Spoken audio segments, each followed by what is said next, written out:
past 5 or 6 years, it's basically been one of the biggest parts of my life. We called it the Core Four. It was me, Shayna Robinson, Felicia LaSorsa, and Jasmine Gonzalez, and we have pretty much been together since we all started.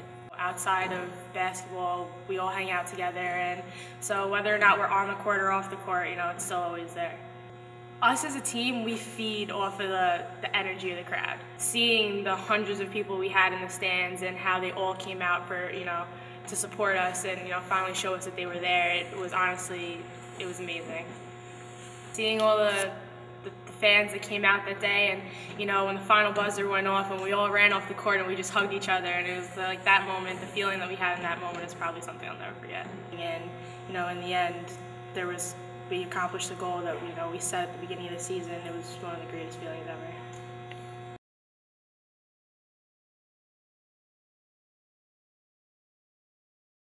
They came to me and said, "Hey, what do you think about girls basketball?" I said, "Well, never really coached girls basketball, but I'll give it a shot." I kind of fell in love with the sport. And here we are 14 years later. I'm still a head coach. Well, I had pretty high expectations. I knew we had a very experienced group coming back.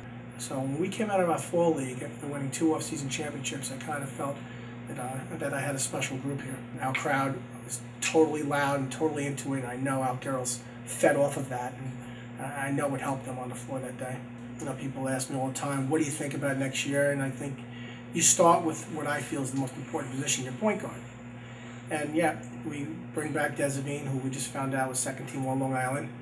I think the second best place to start after a point guard is to have a big girl coming back, and we have that in Kelsey Dillon, who really played phenomenally through the playoffs. Again, I just think we played a perfect game in that finals, and it was like, you know, our dreams came true.